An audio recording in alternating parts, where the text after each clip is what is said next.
is advised.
This is the Liam Scheff Show on UCY TV and Truth Frequency Radio.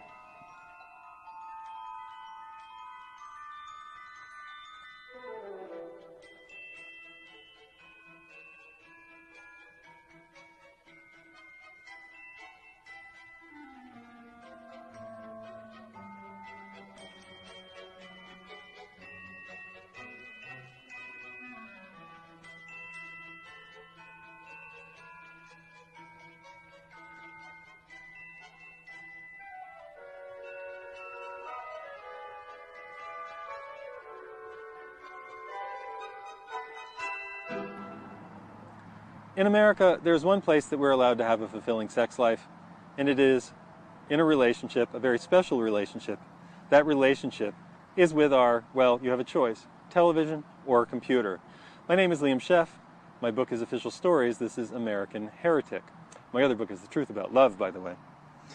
We in America have been saddled with the old Judeo-Christian notion that sex is shameful. In fact, some people in some religious quarters grow up simply calling their genitals their shame. Hide your shame, don't touch that, don't do that, it is wrong, you'll go blind, you'll grow hair on your palms, you'll become stupid or retarded if you give yourself pleasure by rubbing that little area of skin. Depending on who you are, suppose it could be a slightly larger or smaller area of skin, that you were given, even though we believe in a male God, he didn't give you that except as a temptation to rub so that you would feel bad about it, and then we could shame you and then control your mind. Yes, we are very easily controlled through our genitals because it is a very natural urge to feel excited and stimulated in life by people who we find attractive. But it's a very easy way to control people to say, don't do it, don't do it, don't do it, God hates you, God hates you, God hates you, you're going to hell. So we've subverted this. It's impossible to sublimate it totally. You can't actually eradicate the sex drive, and in fact we do need it to keep up the repopulation of the earth, even though we don't really need much help with that. We need it to keep up the health of the species and the continued reproduction of the species. So we've invented a number of small boxes in which you're allowed to expand and unpack your sex drive. Good luck. You can get married, which means that you take one person and in a kind of unipolar, single-pointed meditation of a relationship that starts with high hopes and ends with the dismal realization that you're a failure, and or he, she is a failure because you failed to meet all of your needs at one point. Parenthetical aside, how did we become so easily deluded to think that one person could psychologically, mentally, physiologically, emotionally satisfy all of our changing needs through life or even a day? And I'm not talking about running around screwing people, but we're allowed to read every manner of book, every version of magazine, have every variety of food. Variety is the spice of life. Eat all your vegetables. Don't eat just one thing, eat many. Avoid allergies. Don't just get hooked on one food. But when it comes to people, just have one. Get in your box. Get in your box. Close the lid. Don't ever talk to anybody else. God help you don't flirt with anybody else and reveal your shame. Don't do it. Are you in the box yet? Yes, you are. Don't flirt outside of the box. You don't have permission to even talk with each other about getting permission to talk about flirting. You can't do it, or society will look badly at you. Oh my God, there's something wrong with you. You have a sex drive and you get excited by things. They're people. And you talk to them about it and you're not afraid to talk to them about it and you don't hide behind hypocrisy. Shame, shame, shame. Well, the rest of us who are healthily living inside of our boxes, afraid of actually expressing our sex drives, have, thank goodness, a media-friendly government and church-approved outlet for our shame, and it is, again, your computer and or your television. Some of us have gotten rid of our televisions. Hello, spy plane. Some of us have gotten rid of our televisions because, well, we have computers. And computers are better than televisions because you can choose more rapidly what you're going to do. You can even interact with NSA agents pretending to be people on Facebook or Tsu or whatever network you're working on. They're there. One of them with profound Asperger's sitting in a room managing 20 or 30 screens at a time. You know what's happening in the basement over there, somewhere in the Pentagon. There's one guy pretending to be 100, pretending to be all of our best friends and collecting the nudes that we shouldn't send across the internet. What are we thinking? Anyway, we're allowed to go to the media. We're allowed to go to the media. Guilty as charged. We're allowed to go to the media, and the word masturbate might be too rough. Master view. We're allowed to master view anything that we want. For years, Tony Soprano was banging through his Gumaras. We got to watch that, their full bouncy breasts going up and down on our digital screens. Now we have Blu-ray. We could see almost everything. You might even catch a little hair on an areola by accident. I guess the fluffers and peppers didn't get to it. God help us, we're mammals. You're allowed to video masturbate with your media device, your government-approved, digitally encrypted media device, anytime you want, because we're such a monogamous species. Thank goodness that you know where to put your shame. Now, some people might object to the idea that we're using media to take care of our otherwise not monogamous nature. But of course we're monogamous. We prove our fidelity to each other by getting off on everything we watch on TV. Furthermore, we sublimate our natural desire. Furthermore, might say a critic, furthermore, we're clearly not sublimating our natural desire to simply flirt with each other and find each other attractive and to occasionally talk about sex into rampant, unrestrained violence which we enact on all parts of the world at all time, and on nature which we seek to rape, pillage, and destroy. No, no, no, no, no. Our sublimated sex drive in no way is taken out in the mercenary business of cutthroat, Wolf of Wall Street, heinous, psychotic crimes against humanity and the planet. No, no, no, that's just the way we are. A healthy, healthy species, terrified of sex, but perfectly willing to rape the world for all of the honey that can be taken from it at all times, putting it on the market undervalued so that we can undercut the competition and then claim to be a good old-fashioned American who believes in the free market. There's nothing wrong with that. That's clearly not a result of our slightly suppressed or maybe incredibly suppressed natural inclination to just flirt with each other a little, maybe kiss a little bit here and there with some people that we feel really tender with. And in fact, we know, being healthy people who respect the shamefulness of sex, that there really is only one kind of sex. It is missionary position, and for God's sake, it shouldn't last more than a minute or two. And I'm talking about getting it up, inserting it, and pulling it out. What do we think we're playing at? Are we perverts who want to have sex for a couple hours at a time in a variety of positions with conversation interspersed throughout and a lot of what's called foreplay? Why isn't it just called play? I don't know. Why isn't it called the intermission? Maybe it should just be dotted through the meal like any other condiment or seasoning. In fact, maybe the penetrative sex is Anyway, I'm off topic. Sex is shameful, and we know that. We know it because the culture tells us that, and it's been telling us that for 1,000 years, 2,000 years. If we want to try to find the origin of sex as shame, we have no one to look at for a better explanation than our deepest religious convictions. Yes, Babylon. Go to the Code of Hammurabi, and you'll see that if you touch somebody else's property, aka his woman, you have to give something up, either some money, or if you're not in the tribe, of course, you can be killed. This is well reflected among Christian fundamentalist groups who know that sex is shameful. That's why there are roadside bars filled with truck stop trollops waiting to do a service to release the pent-up pressure of the good old-fashioned American male who, God help him, just gets horny sometimes because the devil got into him. It did. The devil got into him. He goes home and tries to be a good male by putting in enough hours on the Xbox or the workout machine, or just getting down to old-fashioned American work of betting, making wages on Wall Street, and never thinking about sex. And for God's sake, don't talk about your actual sexual fantasies with the woman or man, depending on your preference, that you're with. Don't do that. Don't open it up to reality, the fact that you sometimes get turned on by people that you know, that you really would enjoy a flirt here and there, that you secretly want to make out with so-and-so but don't want to do anything else. Is that weird? That you just want oral sex with this person that you met, just that. You don't know why you have that fantasy, but you don't even want the other thing. Is that just too crazy? Oh my God, you shouldn't have said that. Shame, shame, shame, shame.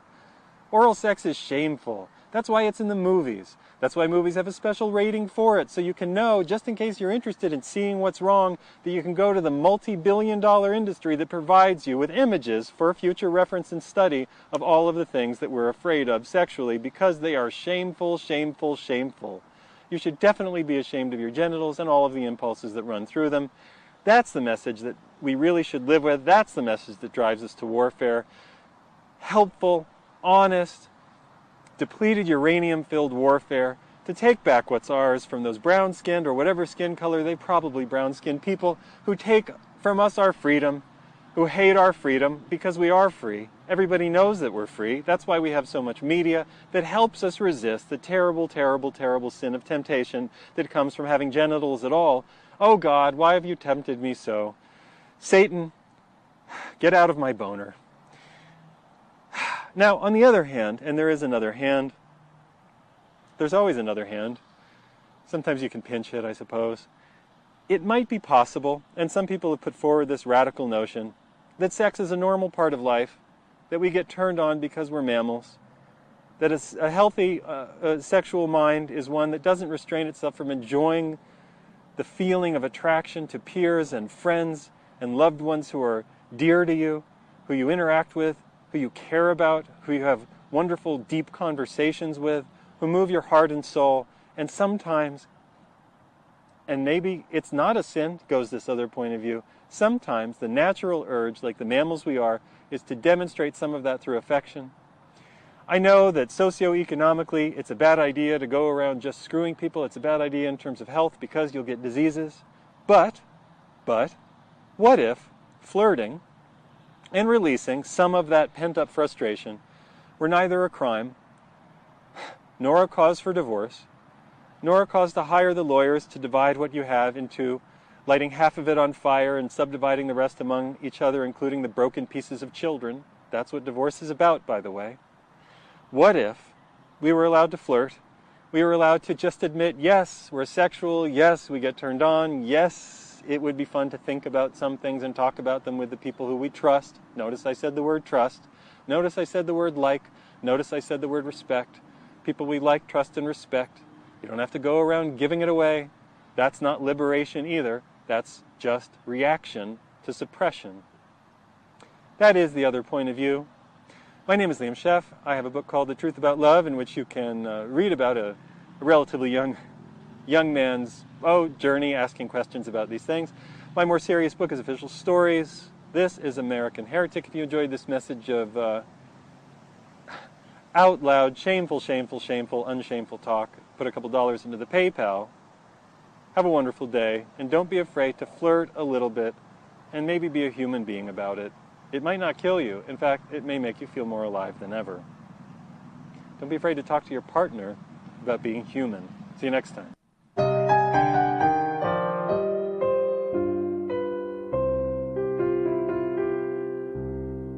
Americans seem to have a fundamental misunderstanding of both sex and gender, and I would like to straighten that out as well as I can in a short video called American Heretic. My name is Liam Scheff. My book is Official Stories. This is American Heretic, funded by you. Find the PayPal link. President Obama, buried to his friends from Chicago by way of Kenya, depending on which blogs you believe and read, came out and said that a former track star was very, very brave for coming out as, and this is the question that I have, as what? Coming out with a group of preppers and pimpers and fluffers, estheticians, doctors, Botox injectors, collagen injectors, plastic surgeons, makeup artists, hair weave implant artists, coming out as a, what word should we use for a guy dressed as a girl? G-girl, g-guy, g-g, mummin, man, woman, mummin. Coming out as a mummin I'm fine with it. Coming out as a woman, sort of, who still has a weenus, or a venus, perhaps, penis, vagina. No, it's just a penis, I think. Although it may have been affected by the drugs. Maybe it is a venus, I'm not sure. Who still, I believe, wants to have sex with other women. Actually, real women, not women, not woman, not man. In any case, President Obama, buried to his friends, from Kenya by way of Chicago, depending on who you believe, said that Bruce was very brave. I would like to say that it takes a certain amount of courage to come out in America as something that's going to startle people, cause people to call you names, cause people to misunderstand you. On the other hand, there's a chance that you're misunderstanding yourself. And that's what I'd like to talk about. Americans are under many delusions, one of which is that there are two genders.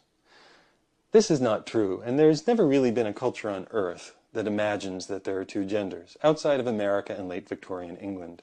And the English broke that rule all the time at Eton and Oxford.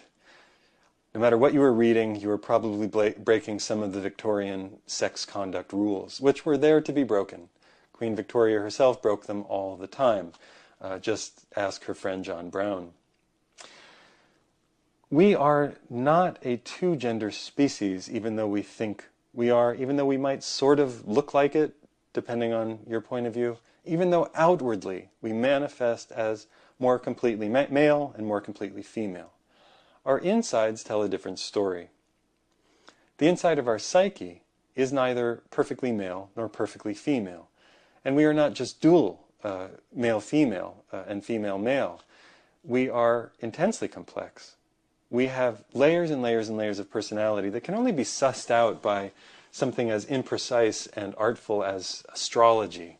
I know some people are into the Myers-Briggs scale, which I liken in a way that should be fairly complimentary, but unfortunately isn't, as some kind of astrology, because it is a rather loosey-goosey system that allows yourself to pin yourself in and among a set of 8 different points, so that you have 16 personality types that you can come up with. Astrology does one better. And in defense of astrology, let me say that there is no form of psychology on Earth, whether Freudian, Jungian, Ericksonian, or Adlerian, any other kind, that allows us to imagine that we are one simple thing through and through, that we are from stem to stern nothing but an orange. We rather have layers and layers and layers of personality. We have a part of our personality that deals with aggression, part that deals with desire, part that deals with food, part that deals with food under stress, part that deals with food not under stress, part that deals with sexuality under stress, part that deals with repressed sexuality, imaginative sexuality, part that deals with work, creativity, language, part that deals with verbosity or lack thereof, part that deals with openness or lack thereof. There are so many parts of, part that deals with our ability to make deals, possess that kind of magic that lets us make money in the world. There are so many parts of personality that there is no complete psychological system that can really encompass them. Astrology does better than any other kind of thing because it is imprecise, because it allows you to project a sun sign, which is what you do in the world. I'm a Gemini, I'm a communicator, I'm a transceiver, give me information, I spit it back out. I have 4 planets in Taurus, I'm cusp Gemini, Taurus, I'm a much earthier Gemini, much less prone to drug addiction and being a total fucking narcissist, sorry other Geminis, than some Geminis. I'm much earthier and more sensitive. We're dual. We have many, many natures. Oh, right, my Gemini brothers and sisters are writing me letters. What do you mean narcissistic? I'm not narcissistic. Little. Creative, though. Creative. Also drug addicted. Take it easy. No more substances.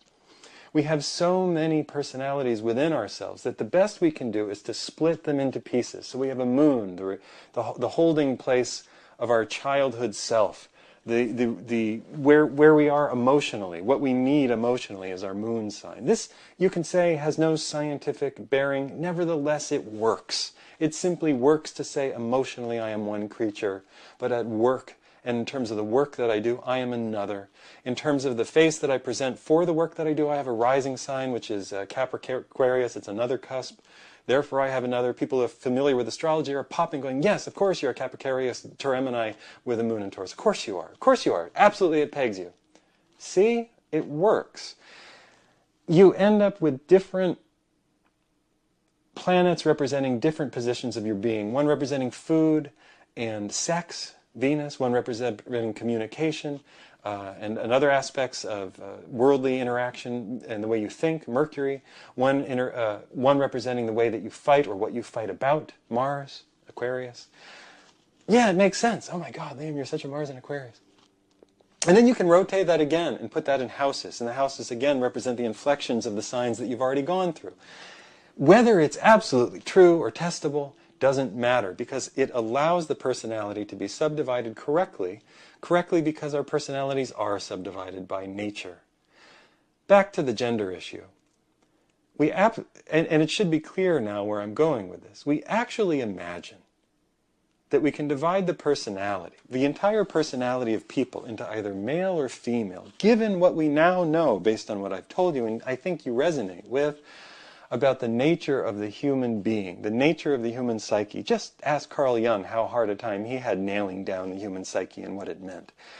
Sigmund Freud, the least interesting, the least reasonable of all therapists and psychoanalogues, couldn't do more than split us into three versions of ourselves, and that was too few.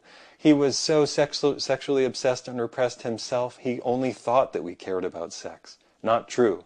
If you unrepress yourself sexually, you find that you're interested in sex and talking. Both. Maybe you're interested in talking about sex while eating. It depends.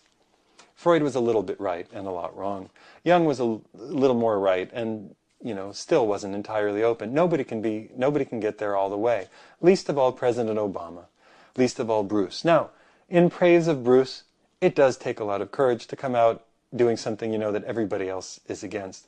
But I'm not sure that it's as brave as it is resourceful, because to have the kind of money that he has is the only way that you come out looking girly enough. The reality is that men of a certain age look like men of a certain age. No matter how pretty you might be with makeup on, you're a man, and your shoulders and your hairy chest probably reveal it. If you have to go on chemical hormones, you begin to lose your mind. And I'm thinking about the car accident that Bruce was in that was covered up. More resources, more of a reason not to call somebody brave, perhaps. David Bowie, to me, brave. My hero, absolutely, hands down. And Joni Mitchell. I've got two heroes, Joni Mitchell and David Bowie. I love and adore them all the way, cradle to grave and beyond, because there is no stereotype that they didn't embrace for a moment just to flick it back in our faces and say, really? Sorry, we're human beings. We play in the firmament. We are bigger than all things. There's more in heaven than earth than in our philosophies and our imaginations. David Bowie decided to embrace being a female, a feminine male, a male-female, in any way that he wanted to. And he could reverse it and spin on a dime and do it again. He didn't have to get anything cut off. He didn't have to get anything put on. He could just put on a little bit of makeup and a kimono and shock the world. He also happened to be an incredible talent, a genius musician, songwriter, and lyricist. Not everybody can do that, and not everybody should have to have a good sex life. I imagine that you would have a better sex life and that Bruce would have a better sex life if it didn't involve all the makeup. If it involved, accepting that our gender fluidity means that as men we're going to have not just a female side, but we're going to have a variety of personalities that inhabit us from topic to topic, and a variety of topics that we like to cover that aren't included in the Marlboro Man school of male sexual identity. Hey, I know how to play the harmonica and fart. I'm a guy. Yay! There's a reason that there's a high level of suicide among among cowboys. It's a very boring, lonely life in which you don't get to express yourself. So you don't have to do it. Women locked into women's roles, shut up, make a pie. Nobody likes that. Nobody wants that. It's so absurd it makes you laugh. It's absurd and insulting. Of course, my best friends are women and the men, and the few men who are able to actually encounter their emotional selves and express it honestly. Otherwise, you're just an acquaintance. Brave, I think, is coming out and saying that we're more than binary. We go beyond binary, and it doesn't have to do with, penis and vagina. It really has to do with a layer of experience and a way of experiencing life. I talk about sex and I write about it, and so people come to me and they say, I have this fantasy, I want to talk to my husband, wife about this, I'm terrified. And I say, you know, what you said seems perfectly normal and within the range of what human beings enjoy. You know, do you think your partner is going to accept you for it, or is it just you that are judging, heinously ridiculing yourself because you were heinously ridiculed as a child by the priest in the confession booth? We are programmed into this, by the way. I mean, you do know that. We don't grow up feeling ashamed of our sex organs. We have to be shamed by adults. Those adults get their marching orders from the Catholic Church, and sometimes Jewish fundamentalism or Islamic fundamentalism or even Hindu fundamentalism. Isn't that a crime and a shame? Maybe we'd have an easier time accepting our gender fluidity to some degree. That doesn't mean you have to go out and screw people or fillet people or be a receptive partner in some kind of sex that you don't want to have. Maybe it's enough to know that you can love people and care about people and even find people attractive or even have fantasies that were a little off the reservation for what the Marlboro Man says you're allowed to have. Of course, the Marlboro Man smokes cigarettes, gets cancer, and dies young. As I said in my last video, John Lortzen, a writer and journalist and really a kind of philosopher who I interviewed, told me that gay men tend to die young. They tend to die young, I think, because, as he said, they're murdered. You know, not just by people killing them, like, you know, some saint against a tree with arrows in him, or by Brandon Teena or something like Brandon Teena or something like that. But I know a woman being a man, but they're murdered in their souls, like my great uncle John Cheever, for example, who was a chronic alcoholic who was married to my great aunt, and I never met him, but he, you know, drank himself and was probably too close to death and was very unhealthy, and had relationships with men that were probably more meaningful and satisfying than relationships with women, so he had to be called bisexual. So you're murdered that way, like in the movie Far From Heaven, where Dennis Quaid has to go to the bar all the time to drink and occasionally meet a guy secretly. You're murdered because you don't really get to express the fullness of your being. The problem with gay and straight is that we're much more than gay or straight, and this is the problem with gay identity. And it's even the problem with identifying as bisexual. What does that mean? Why aren't we, really, you're a door that goes both ways at any particular moment? It doesn't, n'importe quoi, it doesn't matter with whom? Really? No. America's emphasis is always on the act, you know, where you're putting it and who's putting it where. What about the intention or the feeling? What about the feeling or the desire or even the desire to think about things? We have no sense of real complex gender identity, which means that we are as complex as our astrological signs on the inside. And it's not that you're going to get, you know, radically, we're not going to get radically turned on by something that never turned us on. On the other hand, we may feel much more whole by allowing ourselves to admit the things that we're repressing are exciting. In the ancient world, men could find men attractive, and it really didn't matter. There was no bias against it. Some men were just good looking. And if you were a girl, you might have said, I'd really like to screw them. And maybe even if you weren't a girl, you'd say, geez, if I were going to do that, that is with whom I would do it. The thought itself was sometimes enough to scratch the itch. It was satisfying enough. Women are allowed a little more flexibility this way. Men, not so much. We're not allowed just to say, yeah, I tend to go this way, but people are attractive. And again, it's beyond the sex, and I don't just want to make it seem like it's about one thing. I'll come back and talk about this some more.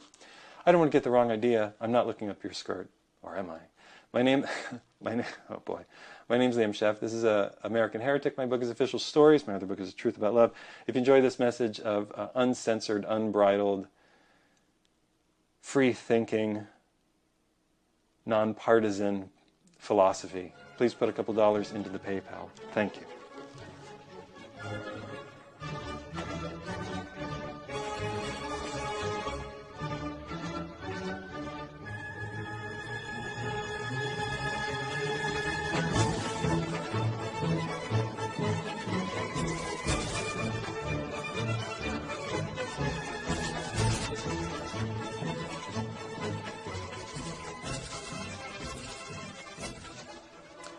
Veganism. The word itself throws people into apoplectic fits of anger, terror, self-doubt, recrimination, vituperative name-calling. It's a terrifying word out on the internet today. I'm going to talk about it now. My name is Liam Scheff. My book is Official Stories. This is American Heretic. I was introduced to the concept of veganism when I was about 19. I had very naturally gravitated toward vegetarianism when I was about 15 and 16 for short periods, for no reason except that I maybe had had enough large mammalian foods. I didn't become a vegan. There was no word for vegan, and the idea that I wouldn't eat some things, especially some good foods like ice cream on occasion, or chicken, which was a vegetable when I was a child, didn't really occur to me. Nevertheless, people were giving up red meat. I didn't mind giving it up. It wasn't a problem. I had had enough. I had eaten so much red meat by, I think, age 11, I sometimes felt like I was having a heart attack. I remember eating a steak this big at 10 or 11 and really clutching my chest. Ow! Yes, due to all the other problems that come from digesting that much meat and protein. And then I had a kind of recalcitrant or reactionary period at 18 or 19 for a number of months where I ate a lot of beef, and I got as heavy as I've ever been. I'm like 170, 5'9", and change 170. I reached 210. Is that 40 pounds? My neck was, I lifted a lot of weights. Hello. And I didn't feel good. Obviously, it didn't feel good in my body. So I stopped doing that. I was at a college, one of the colleges I went to, and I walked by a little off-campus house, and they were showing a movie. It was a group called Earth Save. It was John Robbins' group. I didn't know what he was, didn't know what the movie was. It was a slaughterhouse movie. I just watched it, and I went, okay, I'm out. That's enough. Don't need to participate in that world of taking animals, stringing them up, running chainsaws through them. I can eat a different way. It's no problem. I read the book Diet for New America. I read Beyond Beef. I read any number of books about nutrition. I'd always read books about nutrition. I had been long aware of calories and of metabolism, of the basic digestive cycle, the varieties of the human body to digest things either in a very healthy way or in a way that strained it. I was aware of the digestion of fat and proteins was much harder for the body to turn into glucose or energy than it was to take a carbohydrate, complex or simple, and to turn that into energy. I had some understanding of basic biochemistry, physiology, etc., etc. So it wasn't a stretch for me to think that I could live without a ton of animal food, and I did so, but that wasn't good enough. I didn't just want to become somebody who lived in opposition to eating one thing. I wanted to know about food. As I said in another video, I stumbled just a couple years later, stumbled across the path, or he stumbled across mine, of somebody who had become a very important teacher to me, and I learned about macrobiotics, Chinese medicine, 5-element or 5-energy theory, a way of looking at the world through the lens of the organs of the body, their interrelation with each other, and the need to support and nurture them, but also keep them from becoming, intoxicated. So I walked down that path, and that has been my path forever. I have avoided much illness. When I've had some illness, I was able to find my way out of it by adopting some new changes in diet. I had to readopt fat into my diet in my early 30s because I had been raised in a Western medical family where fat was discouraged, and I, of course, became sick by not eating fat. So I'm a big advocate of eating good fats, a real advocate of trying not to eat bad fats. You can look up what good and bad fats are online. There are pages and pages and pages. I recommend Udo Erasmus's book. I think it's Fats That Heal, Fats That Kill. Very comprehensive and well done, well appointed, nice graphics of long chain, short chain fatty acids, so you can get a kind of visceral understanding of what those are. Nevertheless, I said I was going to talk about veganism. I always hesitated to call myself a vegan because I didn't want to have a diet that lived in opposition. And when I got to know vegans, I tended to become annoyed because they didn't know anything about health and nutrition, and they didn't care. By and large, in the 90s and early 2000s, the vegans that I knew weren't concerned about nutrition. They were concerned about ethics. I understand. I'm concerned about ethics. It's a brutal thing to realize that we run chainsaws through very loving animals that give live birth after 9 or 10 months of incubation in their womb, essentially breastfeed those babies for better part of a year or so and make them very large on those mammalian hormones, estrogens and testosterone. And we just steal their babies from them, put them in crates, chop them to pieces. Of course it's brutal. It's hideous. We do it on an industrial scale. The depersonalization of it is mind-numbing. If you watch any of these slaughterhouse videos, you will wonder what's wrong with people. With the people in these places, beating these animals, prodding them, electrocuting them, anally inserting things into them to get them pregnant. It is a nightmare. It is truly a nightmare. You can watch the very clever video by one of the new YouTube video stars about how sick milk is. Of course, yes, it's weird. Making milk is weird. Drinking the mammalian effluents of some large ungulate, or if I have that right, large animal or a small animal is weird. Nevertheless, we're a weird animal, and you can understand that over the history of the human species, in various climates, in various zones, equatorial, tropical, four-season, or Arctic, subarctic, you'll realize that people wanted to survive, and sometimes the only thing to do was to take some milk from an animal that produced more than its offspring needed, and kept producing if you kept milking it. Not a bad idea, and people got used to it. So it's difficult to hold eating anything against people, because people adopted the eating of animals because they were starving. That's a good reason to eat something.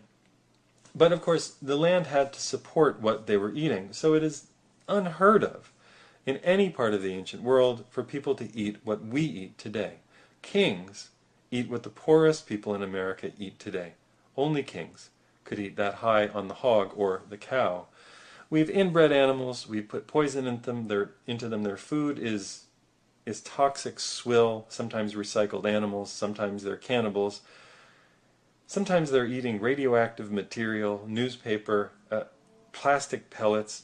What gets fed to animals that people eat is a sin and a crime. There is every reason in the world to get away from factory farming.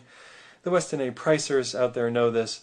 I think they make a mistake, though, by mistaking the fact that Americans, in their halcyon version of it, get to eat like kings of yore. And the reality of what people living low on the hog or low on the land were really able to eat. That is, grains, beans, potatoes, tubers, roots, ground vegetables, all of green leafy vegetables, some nuts, seeds, frogs, grasshoppers, crickets, some rodents like guinea pigs and rabbits.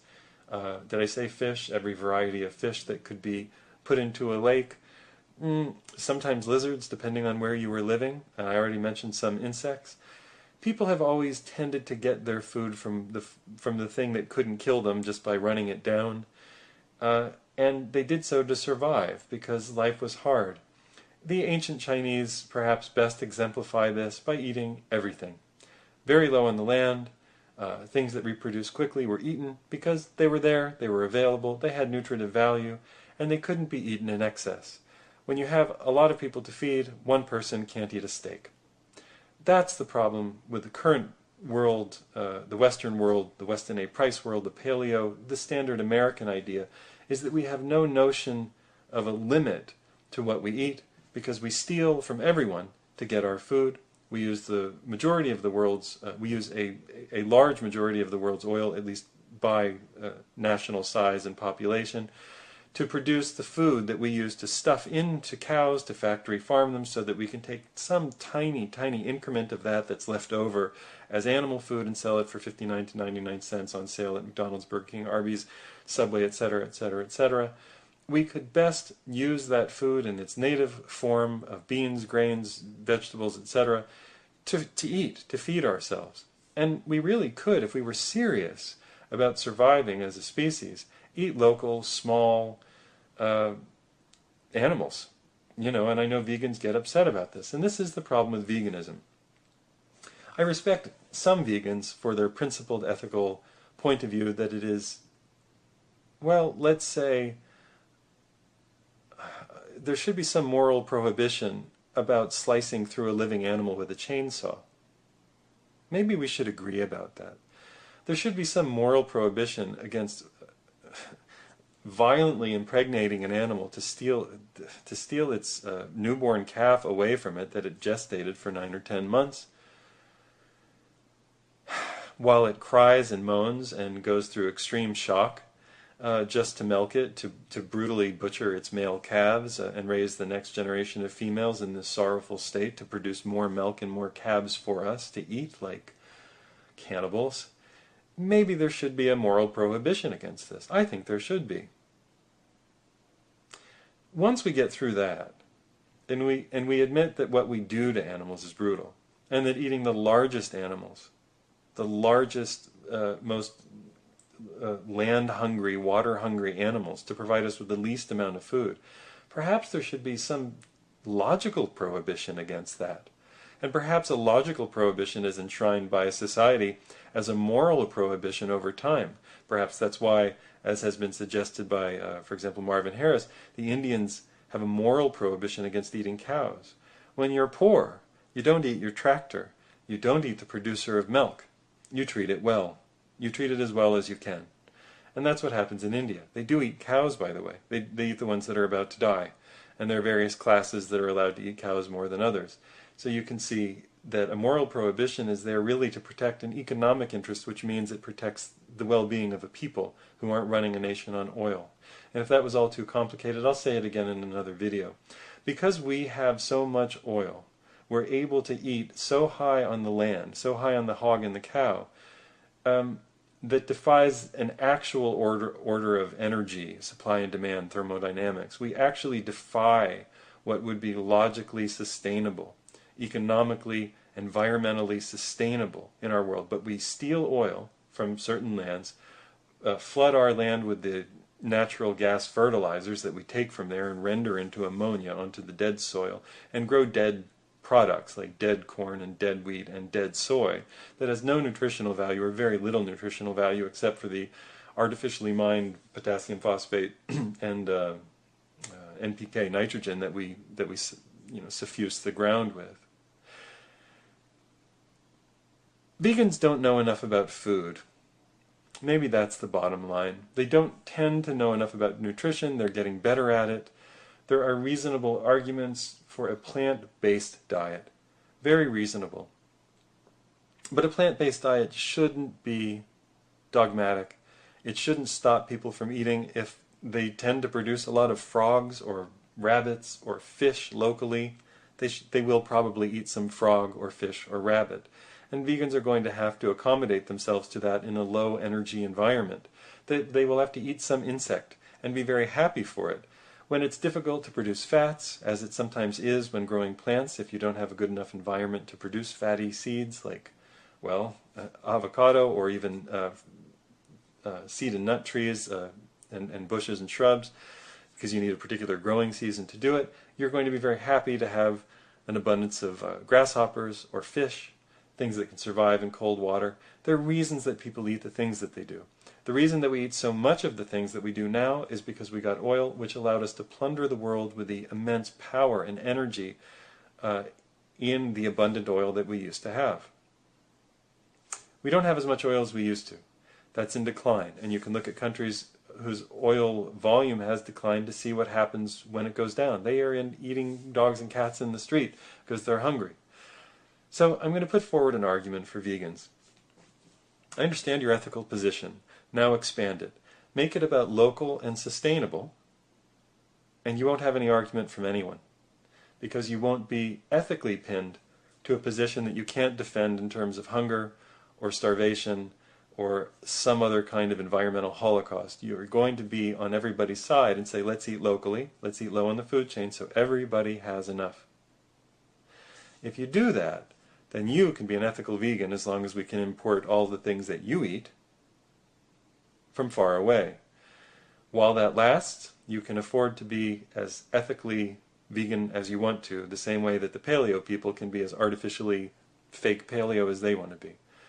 On the day, or during the long or short transition that we are facing from having everything we want to having what we can only produce locally, we're all going to have to eat more or less the same thing, or serve the king who eats high on the hog, while we go back to eating grains, beans, vegetables, and anything we can catch in the stream.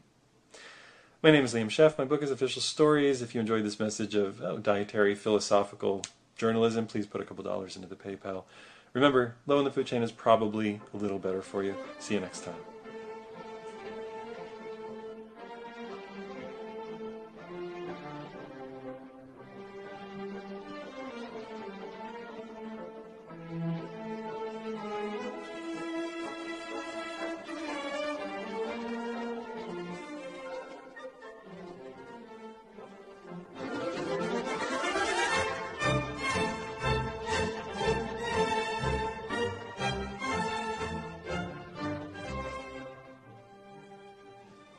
There are as many diets in America competing with each other as there are people with harebrained ideas about how to lose weight or what the new perfect food is.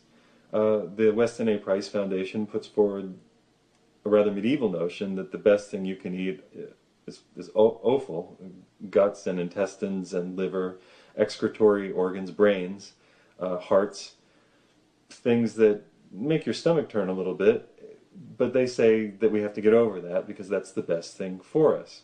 The Paleolithic people insist that we need to be eating as much, meat, lean meat, I think, as possible. Well, there are different schools of Paleolithic dieting.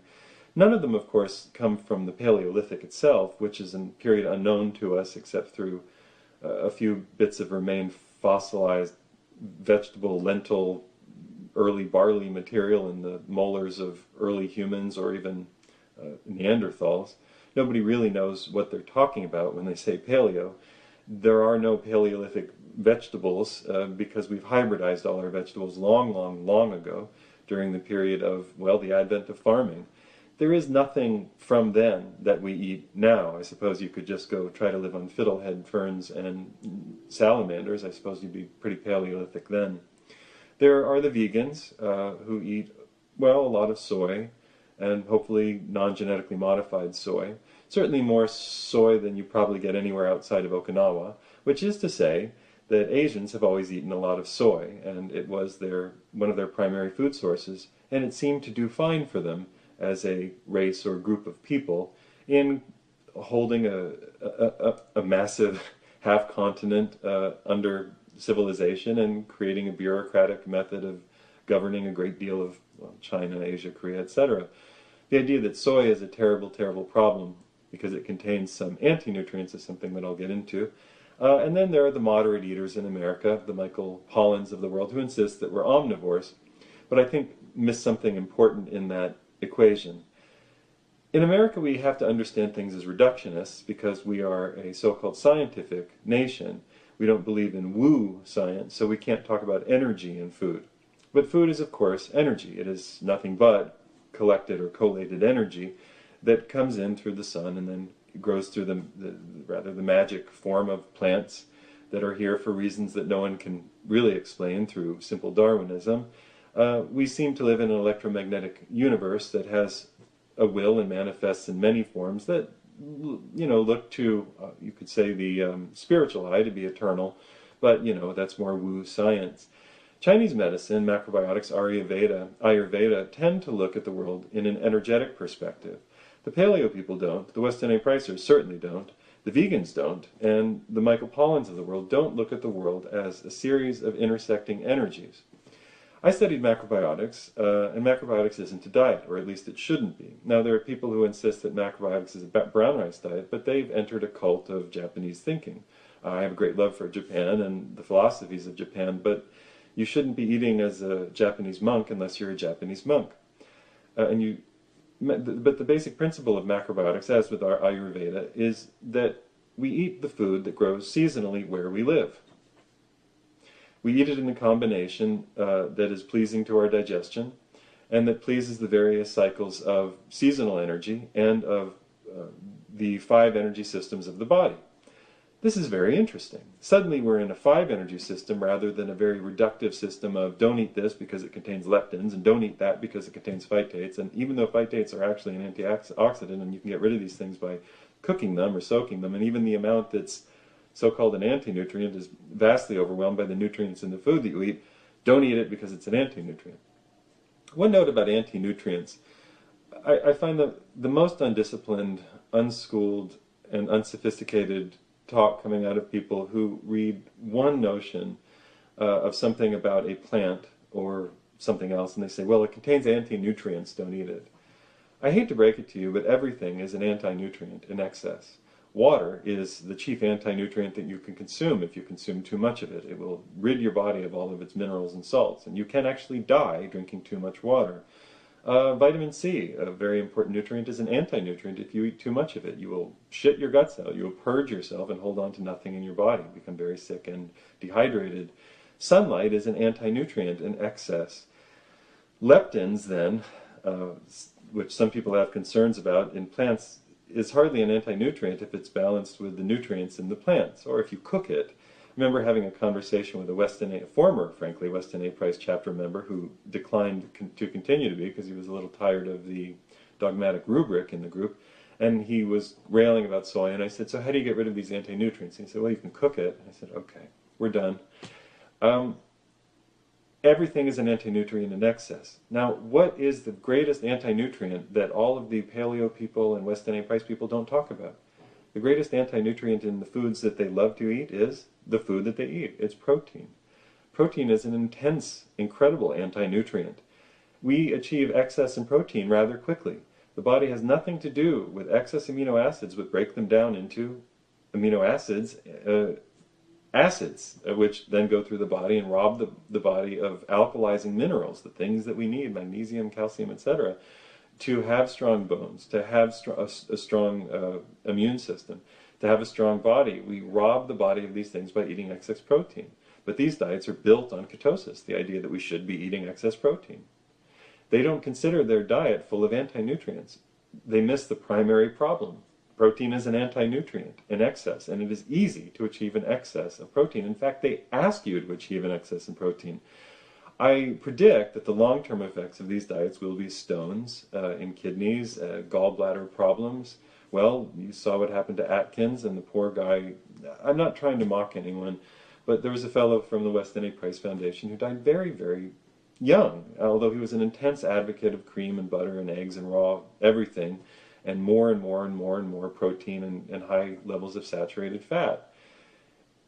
If we decided, though, that food was energy, and we weren't going to beat each other up with notions of nutrients and anti-nutrients, but rather that food was energetic, and that we had to have food from a 5-energy system, or however you want to put it, a 3-energy system in Ayurveda, which is then made more complex by doubling some of them, then we might think, well, I've had some brown rice, and that's, metal energy, and so I need some greens and some wood energy and some fire energy to balance that. And we might just be fine. We might actually be quite healthy. But there's another problem. We've totally destroyed our food. It's genetically modified and sprayed with petrochemical additives and preservatives and glyphosate and pesticides. We've very much damaged our food system. Our food growing system is based on mass industry rather than what we should do locally to support a healthy population. We don't have a healthy population because we don't eat food. We eat food that you could put a pharmaceutical signature in front of rather than actual ancient food.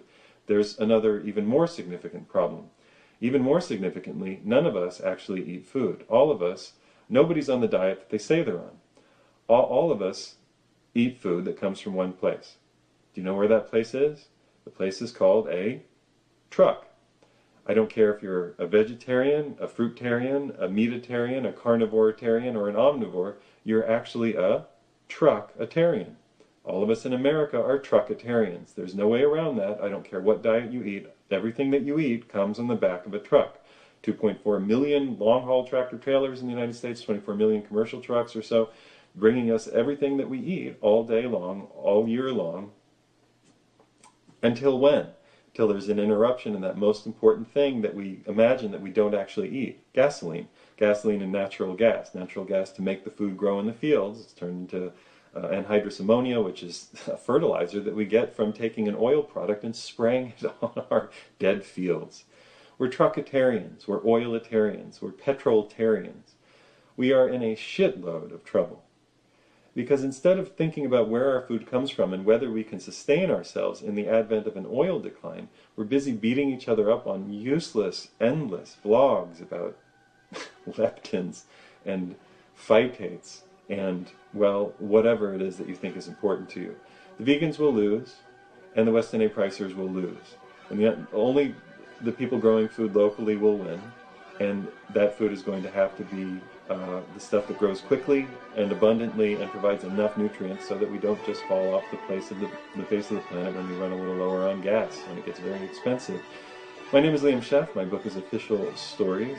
You can support this message of, I think, independent journalism by putting a couple dollars into the PayPal. It's much appreciated. This is American Heretic.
This is the Liam Scheff Show on UCY TV, Truth Frequency Radio. Please support the show by buying Official Stories at Amazon.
Talking about this is always gets me into trouble somewhere with somebody, but let's have a go anyway. We're not the world's most monogamous species. Now, I'm going to say up front that I'm not advocating that you not be monogamous if you're happy being monogamous, or even if you're unhappy being monogamous. I'm not advocating that you do anything without a conversation with your significant other. I'm also not advocating loose polyamory in which you do anything, let's use the word willy-nilly, or without circumspection and great consideration. I'm instead trying to talk about the nature of the species, and also the economic arrangement that we have put ourselves in the modern era, the era of petrol industry, coal, oil, and industry. Let's start with the concept of what I mean by monogamy. I don't mean to say that we don't pair bond and form long-term affiliations. We clearly pair bond and form long-term affiliations. We love people for life. Whether we can remain with them for life is almost irrelevant to the point that we are attached to people for life. We love for long periods of time. And once we love somebody, we'll always probably think of them in that way of love and fondness. Even if you've had a terrible breakup, after the wounds have healed, you might even be mad at them because you still love them, him or her. Or it, I suppose, you could break up with. Well, that's your business. Okay, let's keep it on the human scale. Monogamy, then, isn't the idea that you don't love someone for life or that you stay with them for a long time. I don't also mean that we're not capable of being sexually, use the word, faithful. No, I want to challenge the concept of that meaning a little bit during this talk. I think that when people meet and they fall in love, they have very little desire to be with anybody else. That's part of the discovery of each other. You become enraptured by the other person's, person. In every aspect, you seem to delight with every turn of the leaf of personality, and even the fights reveal new depths which you can conquer together. After that bonding process is over, you may begin to realize your plan. Anybody who stays together has a project that they're going to do together, whether it's children or a business or something. Everybody who gets together and stays together has something that they do, managing a household, keeping something stable for other people, like children. These are very important things. And the human species needs things to be stable on the small scale. Couples manage to do that. But we have to admit that we are first tribal in nature, and we didn't arrive here as human beings and emerge from from non-existence into existence as a coupling species, but rather as a tribal species. So we had many people around us who would keep the foundations relatively steady. And if one person got flaky, we had all these other people, and when this person became flaky, this person was no longer flaky, and we could always add new people. And we could have a pretty stable mat, despite individual perturbations to go through life with. So it wasn't necessarily meaningful to bond with one person for life and never look at another person. In fact, that would have been isolating you from the group and created many problems. Why are you isolating? We need this person has to interact with all of us. Now you have to talk about sex. Why does sex have to come into it? That's a question you have to take up with, the creator of all things, or whatever you think made us, Anunnaki, Yahweh, Brahma, whatever it is, or nature, or the electromagnetic force that births all things, the Tao, whatever you think created us, made us to be a very sexual creature. And we think about sex a lot. In fact, if you're somebody in a long-term coupling relationship, you can go, and even if you're not, but you can go read the studies about people in long-term coupling relationships. They tend to feel more sexually attracted to their partner when they're permitted to flirt outside of their relationship. And even sometimes people in slightly open relationships have better sexual relationships at home. Now that may sound absolutely distasteful to you, and I understand that. It is an uncomfortable thought to consider in the world in which we were raised, in which nobody but sluts and whores, and of course everybody when nobody's watching thinks about that sort of thing. Of course we all go home to our triple scoop ice cream sundae of sex on television. Nobody considers that cheating, and nobody really thinks about what that means to us psychologically, but it means a lot. It means that we can continue to be sexual creatures without violating the incredibly punitive and restrictive Judeo-Christian, again, that's not quite right, because the Judeo-Christian laws really only had to do with what women could do, and much less to do with what men could do. And that quality, that difference between men and women and their sexual appetites and lives was essentially embedded in in Victorian constitutional analysis of what people were, and women were meant to be something and men were meant to be something. Of course, all the trips to the doctor with the magic fingers should have proven that wrong. And the truth is, we're just a very sexual species. Now, we're very healthy and happy when we're allowed to express that. I don't mean express it, use the word willy-nilly again. If we express it without consideration, then we're inconsiderate, and we may in fact be belligerent and unwanted and really vile. But if we express it with consideration, that is with conversation and with care and consent and, in adult relationships, meaningful relationships, we may feel very, very healthy and happy. We may have a partner who is the central partner for what we do most of the time, and then have people who we feel affections for, who we feel attractions to. This is tantamount to the greatest heresy in our culture, to admit that we might have attractions and affections outside of the person that we live with. For some reason, this is difficult for us to talk about. When I say it out loud, you're probably saying, well, it doesn't seem that unreasonable that you find other people attractive, but you don't have to do anything about it. So we immediately rush back to the safety of our Judeo-Christian programming, for which we were wrapped on the knuckles and frankly beaten. It had to be beaten into us. Don't do that or you're a whore. Don't do that or you're a whore. The guys were told, play around, sow your wild oats. The girls were tended to be told, don't do that, you're a whore. Fortunately, I grew up at times in parts of Boston, and it was quite liberated, and girls did what they wanted. And I always appreciated that. If they liked you, they told you. You didn't have to play the long waiting game of the more Protestant and, occluded Presbyterians, and you didn't have to go to Lake Wobegon, that kind of relationship where you just pretend, and go out on the lake ice fishing so you don't blow your brains out because you get so sick of each other. Any two people, as Jean-Paul Sartre will tell you in We Clos, or what's that called, No Exit, will tell you that any two or three people will want to kill each other in a matter of days if they only spend time with each other. It doesn't matter how engaging they are in the first hours or days of their relationship. We have a limited tolerance for other people's quirks and personalities. That's not a criticism of any particular person. It's the way we are. And we also have a lot of trouble admitting that. We think that we let people down if we say, no, I love blueberry, but I've had enough blueberry for now. I need to go have some chocolate, strawberry, vanilla, paprika, whatever. Just to change and cleanse the palate. Those of us familiar with diets know that we have to change and rotate our diet on a regular basis, or we frankly become sick and deadened to the impulse of life and bored. We have to have variety. I'm not saying that you have to go screw a variety of people to be a healthy person. What I am suggesting, and I've suggested it before, is that we would be a healthier species if we, with the people that we cared about, could simply admit that we find people attractive, that people can excite and enliven us. In fact, if people don't excite and enliven us, then what in the world should? Money? Objects? I think we lose touch. As my very dear friend Benny Wills of the Joy Camp says, people in life are the prize. People is what you get. People is what we have to care about.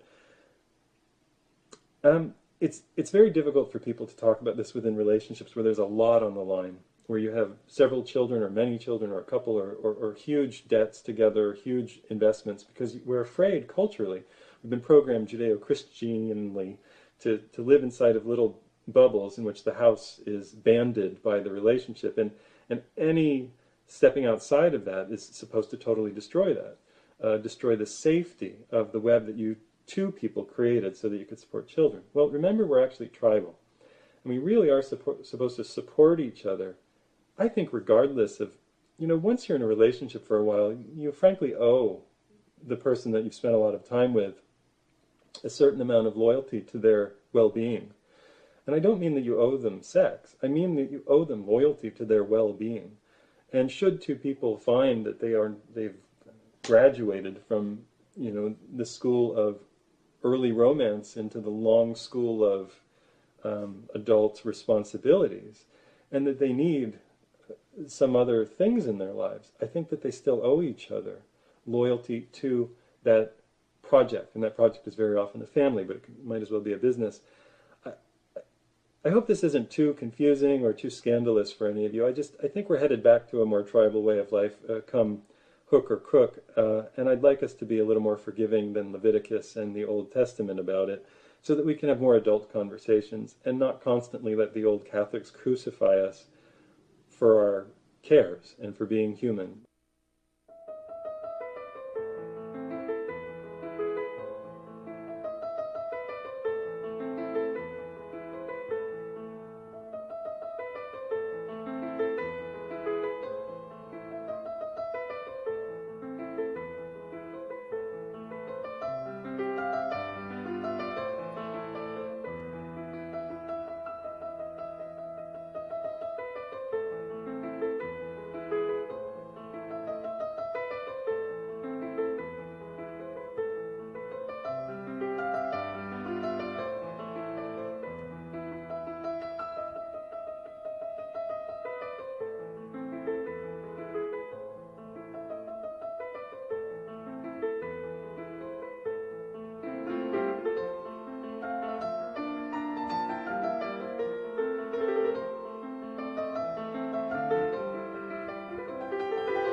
There is a machine, a beast waiting to eat you alive. At all times in American society, it gets into us young. It will steal your dreams, it will take your money from you, it will steal your children from you. And as soon as you fall in love, you know, and you take it seriously, and you get into a serious relationship, and you commit to it, that machine looms large and becomes quite real, and you are on the run from it for the rest of your life. That machine is called divorce. My name is Liam Scheff. My book is Official Stories. This is American Heretic. The divorce machine is something that is the opposite side of the marriage factory. The marriage factory trains us into what we're supposed to consider relationships. Relationships are those things that we get into after we've had a couple of dalliances, failures, and we've learned to find the one among the 320 million of us, or however many of us are of age in our peer group, couple 10 million, 20 million people who we have to choose from to be the one at any particular time in America, the one that we found to be the one forever, who is all things to us at all times. Our best friend, our best sexual partner, our business partner, our counselor, the person we pay bills with, the person we figure out how to do family planning with, the person, of course, we pay the mortgage with, we choose a house with, we decorate with. We have to have almost everything in common for mealtime. We have to have very similar diets, or it's going to become difficult. We have to get along with each other's parents, our extended clans and tribes, or that creates more problems, so that can't happen. We have to simply get along in more ways than a human being can get along with themselves. Human beings are very fractious creatures just in our own bodies. We have a million wants and needs that go in a million directions at any particular time of day. It's very difficult for people to know what they're hungry for, let alone for a couple to agree upon what they want at all times, even on the basis of food. Now, make it more complicated. Add the economic structure that makes us all slaves to the oil state. Yes, the oil state is what we truly marry when we get together in our little pod, because it's the oil state that brings us our food, our shelter, our clothing, our sense of community, that's television, and our government, that's all the things that we need are provided right there. If we rely on neighbors too much, we're considered old-fashioned and probably dangerous. Probably. We also risk being attracted to people around us, which is a threat to the marriage factory. The marriage factory says two people must be together for all time, and mostly 99.9% attracted to each other. A little bit is left for the television. So let's call it 80-20 split. You can fantasize about what's on television and then take it out on each other. If there are ever any problems in your attraction, of course, there's the therapy industry to go to. It's part of the marriage factory. To go to and to talk about why you've lost that loving feeling after having 3 or 4 kids and one of you just letting yourself go in some way, or the fact that things change over time, or the fact that you've only had sex 10,000 times, and maybe you could just use a little bit of a flirt here and there, but that would be disrupting the marriage factory structure. And if the therapy industry doesn't work for you, you're left in the merciless jaws of the divorce factory. Now, a word about the divorce factory. It is populated by lawyers and narcissists. If you enter into a divorce, the divorce factory wants one of you, or both of you, to become violent narcissists, very, very quickly, sacrificing anything that was ever special or sacred about your relationship to the near public humiliation of a divorce court, where you go and rat each other out for all the bad things that you might ever have done. In fact, you're rewarded for lying. Frankly, you're rewarded for making as much up as you can to defame your once eternal partner and make them seem like an antichrist on earth in any possible way that you can. Even if you've been the bad one, you're rewarded for lying about your partner. This is a benefit to what we call a narcissist, and there are many narcissists in America. In fact, America rewards nothing more than the narcissist, as the Bernie Madoff Wolf of Wall Street in general model should tell you. In fact, the whole Wall Street system is populated by people who lie to you for a living and make speculative bets on a future that is essentially based on people in other places being slaves and Monsanto being king. That's maybe a topic for a different story, but America loves narcissism, and it loves the inability to hold a conversation and come back and stay and care, even though we may have to apologize, even though we may have to work things out, and even though we may have to compromise a point of view. Americans are not trained in this middle ground, and so the marriage factory fails by design and feeds the divorce machine. The divorce machine needs to take half of your money. It needs to take tens of thousands of dollars to take a couple apart. maybe hundreds of thousands. Money meant to be paid from one partner to another will, of course, not be paid at certain times. Therefore, the divorce machine is always collecting to take people back to court, always stealing probably from the more embattled parent to throw back into the divorce machine to get a little bit of money, probably out of the worst parent, to pay for the things that were most important anyway. Not the sex life, not the idealization of Cinderella-like romance. No, that's the lie. That's the Disneyland lie that the divorce machine feeds on. The Marriage Factory says Cinderella and Prince Charming are together happily ever after, forever and ever. But there is no next day in the Cinderella story. We should really have stories about what the next day looks like in our fairy tales.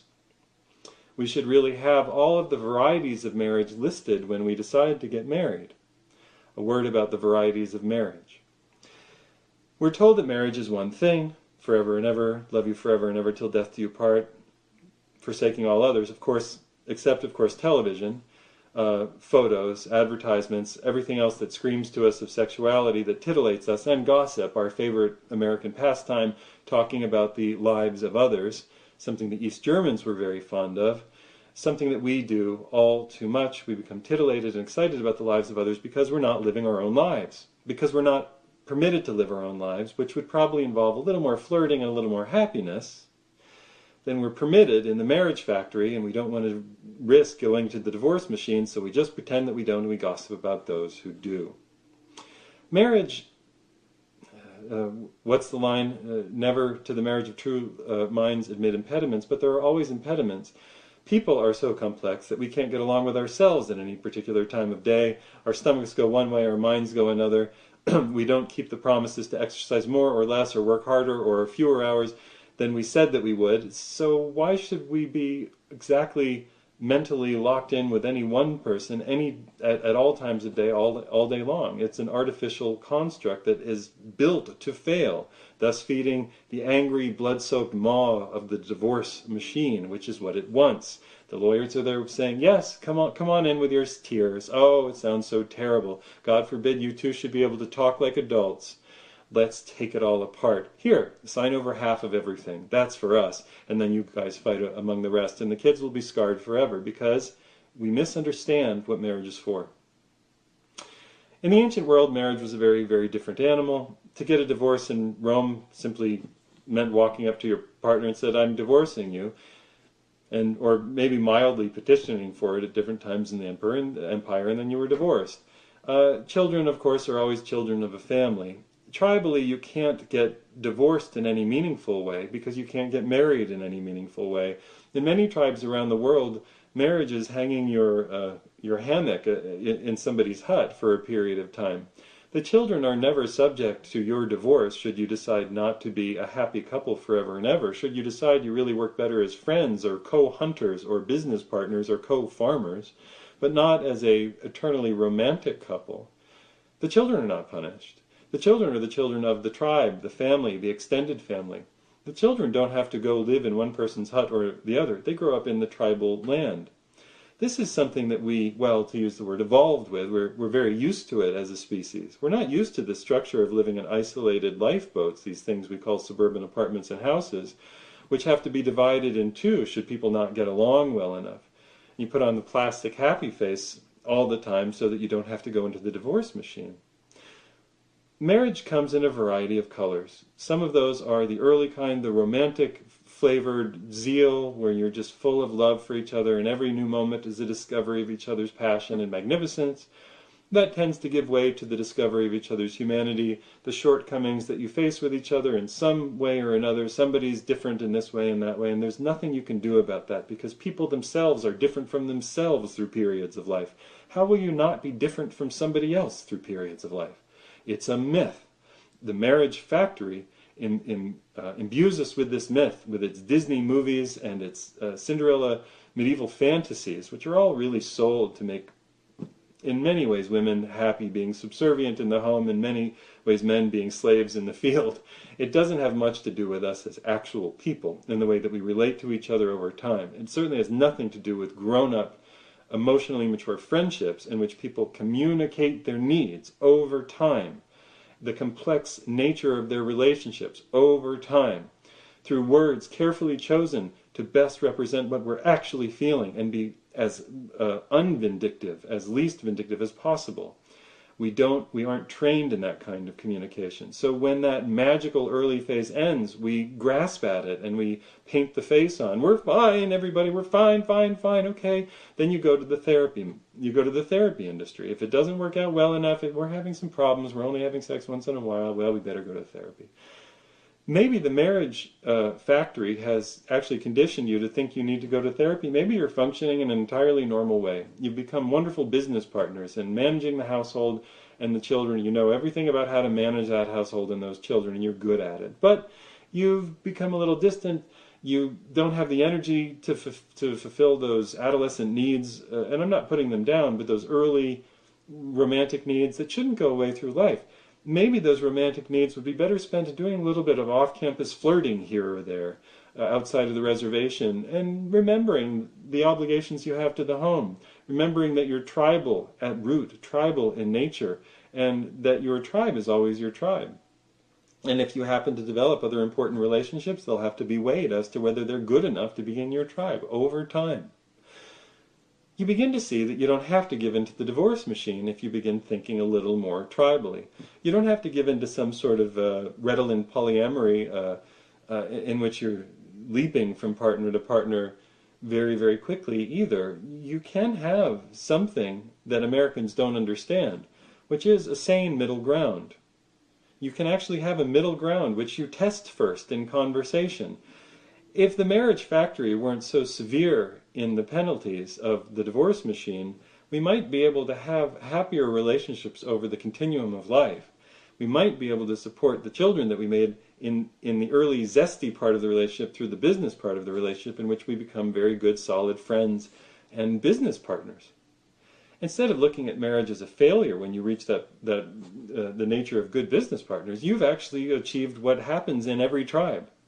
And maybe it's time to allow some flirtation or other extracurricular, whatever it is that moves you, whether it's internet flirting or if you're very brazen, you can allow each other to have good friendships outside that are respectful still of your tribe, of raising the children. You could actually try that. It would take some consideration.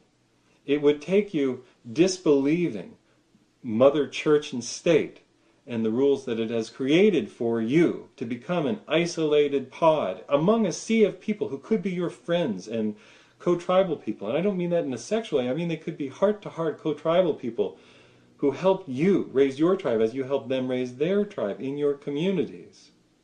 But no, the marriage factory isolates you. The Judeo-Christian and even Hindu marriage factory isolates you, says you're all alone. You pay your bills on your own or you're a failure. Don't rely on anybody for anything. Mother Church and State have your back if you obey the laws, and if you don't, you have to go to the divorce machine and let them humiliate and shame you, turn you into angry, selfish, betrayed, belittling, or narcissistic people, either victims or victimizers, just so that you don't have to end up parting with everything that you think that you've earned. Yes, America loves to create narcissism. People who will not take a middle approach in communicating. People, it's all right or all wrong. There is no middle ground. No, we can't just say things didn't work here and we'll make them okay here, where they seem to function okay. And yes, we can both work on these issues a little bit. We don't like to do that here. We're either all right or all wrong. We're either Beyonce the superstar or, well, every nobody who isn't her. We don't seem to have a rational basis for an understanding of self. We have a marriage factory that lives in Disney mythology. We tell children things that we would never tell ourselves. You're either an absolute success or an absolute failure. Is life really like that? Don't all of us live in some middle ground, having not achieved many of our dreams, having been disappointed? What did Paul Simon say? I don't know a dream that's not been battered. I don't know a friend who feels at ease. Isn't it true of all of us that our dreams have been battered a little bit and that we are ill at ease a lot of the time? But we're also okay a lot of the time when we find our friends, those people who forgive us our flaws and hang out with us even though we're kind of screwy sometimes, and then tell us, we could, I'll hang out with you, but you gotta just calm down a little bit here, or maybe hang out with me when you're in this mood but not in this mood. We don't allow ourselves that in the marriage factory. And so the divorce machine sucks people dry and murders them in their own lives. I see it all the time. It is a tragedy. My name is Liam Scheff. This is American Heretic. If you like this message of independent, well, philosophical relationship thinking, you can put a couple of dollars into the PayPal kitty. My book is Official Stories. See you next time.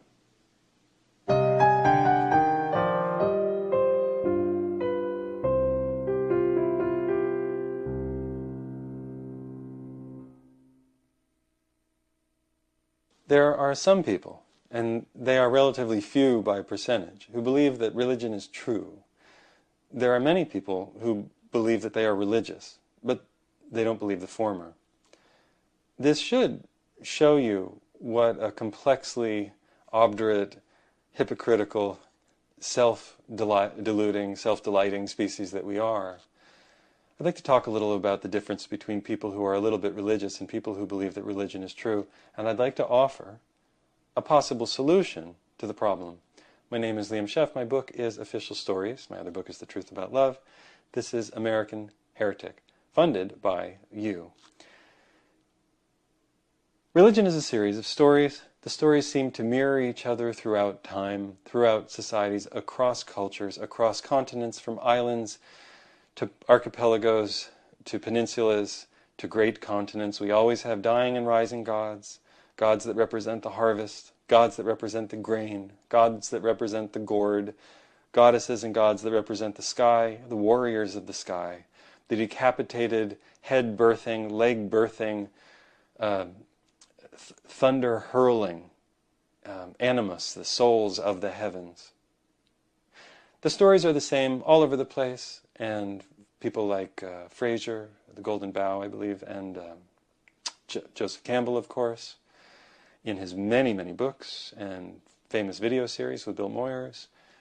Let's see, who else? There's a great book on India. The name escapes me right now. Alan Watts to some degree. Anyway, they're the integrators across the cultures, who say there isn't just one God.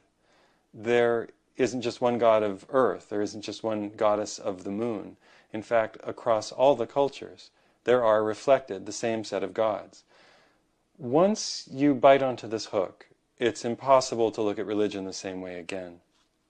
And you become somebody who is, well, perhaps a mythicist, on the sort of more academic side of things. You could call yourself agnostic, which I find to be a little bit unconvincing, a little uncommitted. Mythicism, though, is the study of the gods across many cultures. On the other hand, you may have been conditioned to believe that any story that isn't your story is tantamount to a failure of your faith to believe the story you were told when you were growing up. This is, of course, a kind of mind conditioning by fear. If you ask questions and you doubt, you are out of the tribe. This threat with being excommunicated is enough to make most people, when they're very young, believe and go to Sunday school and say, "What do you mean, swallowed by a whale? Like Pinocchio? No. I don't know. What? We get cookies? Okay. Spectacles, testicles, wallet, and watch." When we get older, most of us encounter academia. Most of us encounter myth. Most of us encounter so many stories of literature, of the English novel, of the Russian novel, so many pieces of art and music, all celebrating the various Greek gods, Roman gods, some hearkening to Babylonian, Assyrian, and Egyptian ideas and idealizations. We listen to Holst's The Planets, and we are so moved by the power and grandeur of the music of the spheres that Holst was certainly channeling, that it's impossible for us to grip white-knuckled onto a fearful belief in an angry Yahweh or Allah. But somewhere inside, our little child's hands are still gripping on to that little belief, and we're saying, "Oh, no, no, no, no. I'll just hold somewhere in the back of my head not to do all the things that they said to not do, or at least if I do them," whoops, I looked at Playboy again. Although there are no, why? Why Playboy? Why? I'll just cross my, okay, I'm fine. Religion then, I have said, is, pure religion, pure fundamentalist religion ends up without anybody intending it to be the last refuge of scoundrels. Because the only people who cling to absolute religion, obdurate, inflexible religion, recalcitrant and inconsolable religion that refuses to open its mind a little bit, tend to be people whose lives have become very dissolute, whose lives haven't gone the way that they want to, and so, or who've been behaving very, very badly. You never go to a born-again revival tent, for example, and find CEOs of companies that are doing very, very well. Happy, very happy homemakers with wonderful lives and incredible sex life and a lover on the side that they're not telling anybody about because it's really their business, and aren't they in charge of their life anyway? And I saw in National Geographic that the Maasai do it, so if they can, why can't I? You never go to a revival tent meeting and meet people who are extraordinarily happy. Fundamentalist religion seems to draw people whose lives have gotten away from them, who've done things that they regret, who are unable to manage an addiction, who are unable to manage their behavior towards others. And they go to that thing that they're reminded of when they were young and they say, okay, I'm going to go and stick with this. This will be salvation. It's worked for so many people. It must, maybe it'll work for me. When you try to get out of that, you face the process of education and of disillusionment. Disillusionment with the idea that we lie to children, and we do. Santa Claus, Jesus, Allah, whatever. We lie to children all the time. It's not very nice, but we do. It's a terrible trick we play to recapitulate the lies of our childhood on our children, but we do it. Some parents will opt out and say, no, I'm not going to tell them in absolutes. We're not going to celebrate Christmas and have Santa Claus. Other parents look upon you as though you're a child abuser by not lying to your parents and stealing their mental virginity with a crushing blow of, no, it was Mom and Dad, we bought you that shit. You know, I can tell you, I would have much preferred my mother just to say, Santa Claus is a myth that we tell to represent how hard we work for each other when we give each other something on this Saturnalia at the end of the year when we celebrate the darkest point of the year, the equinox, the solstice, when the sun is as dark and the sky is as dark as it will ever be and the hours of daylight are as short as they ever be. We give each other a gift in remembrance of spring. And this is what I'm giving to you, working at the job that I hate so that you can have a plastic piece of shit made by George Lucas's company. Happy Saturnalia, whatever. I would have much appreciated the truth knowing that my mother had worked very hard for something than the idea that if I crossed my fingers and pretended not to do anything wrong because somebody was watching me all the time, that I would get a Millennium Falcon. Ooh. There are people who believe absolutely in religion, and there are people who don't. Most people don't, but they still consider themselves religious. Now, why do they consider themselves religious if they don't still believe absolutely in religion? This is the cop-out, and this is the problem with the world. We really should have a threshold at which you have to call yourself no longer religious. So, if we go into the Old Testament, or the Torah, as the art is formerly known as the Pentateuch, and we take it seriously, we look and we see celestial light shows, creation events from darkness, talking snakes, Elisha giving birth to a sequel, Elijah by dropping a double portion of his ice cream cone soul down onto the planet because the Jews needed a sequel. We all love Superman stories. Give us another, give us another, give us another, another. Is Deadpool 2 out yet? How about Captain America 4? Could you just shoot them back to back? I hear they're making another Transformers movie. God, I'll never get enough of that. We love sequels. We love superhero stories. If you really imagine that the ancient Jews were any different than the modern Jews or the modern Christians who are super modern Jews with Superman tacked onto their Judaism, Jesus being Superman, if you didn't understand what I was saying, if you really think that ancient people didn't love superhero stories in which they embodied something unknown in the characteristics of a narrative, then you've got another think coming. Do you really think that Beowulf was an actually literally true story and that a man fought a monster and then its dragon mother? Do you really believe that Enkidu and Gilgamesh and Enkidu is an actually literally true story and Gilgamesh swam to the bottom of the ocean to find Utnapishtim, the only one who had survived the worldwide flood to learn the secret of immortality, which was, swimming to the bottom of an ocean and finding a plant? Do you really believe it's literally true? Most people don't, but they believe but again, that small minority who get a little bit lost along the way have to believe that the story of Moses is literally true, or they're not true believers. Most Christians, though, and most Jews, are secular. That means that they accept, and this is the confusing thing, that the thing that they want to think is true and the thing that they don't want to think is true doesn't have to be true. This is the birth of chronic, constant mental dislocation, a kind of inflammation of the non-reality zones of the brain that all Americans, Europeans, Africans, Asians who buy into Christianity or Judaism or Judeo-Christianity or Islam must accept. We must accept as secular people that some of these stories are clearly mythologized, like Spider-Man is a mythologization of the nuclear age, of a fear of nuclear power, transferred from a nuclear experiment and a spider that bites a kid. So we have the hero's journey, the coming of age journey. We have Achilles and Odysseus kind of in one, and then we have the invisible, the archon. We have the energy principle that is the wild, untamed nature in the nuclear bomb. We have Godzilla. We have the Incredible Hulk. How many things can the atomic bomb give us? Well, that's what all of the golden age of American comics were about. Just as the age of Greek comic heroes, well, I'd like to talk about that. Zeus, Hera, Mercury, Mars. All of these were about something. If our gods are about the mixture of our fear and misunderstanding and worship of science and technology that meets humanity at some point, then what were the ancient gods, including Allah, including Yahweh, really about? There's a group of people that I want to talk about in my next video, and I will call them the people who worship Saturn.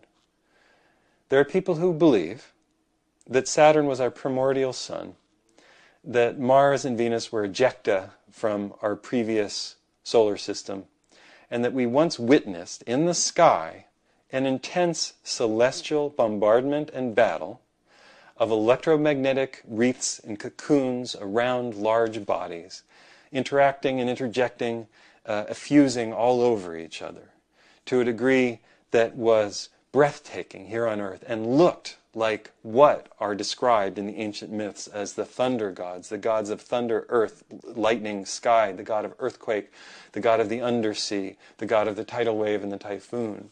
There are those who can make a very good argument that celestial, upper atmospheric plasma events, reproducible in small volume in laboratories, reproduced in things like the Carrington and Tunguska events, again I'll do a whole video on this, are what we're really talking about when we talk about the ancient gods.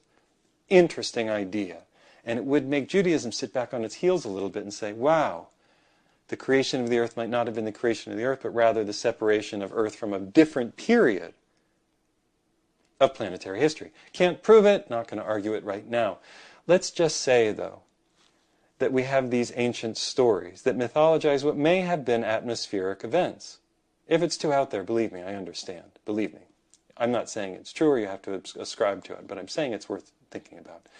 If the ancient gods were the comic book iterations of upper atmospheric massive plasma events that tore the sky, tore the earth, shattered our perception of reality, caused rain for months, we may end up with stories of 40 days of rain and worldwide floods as created by a particular deity.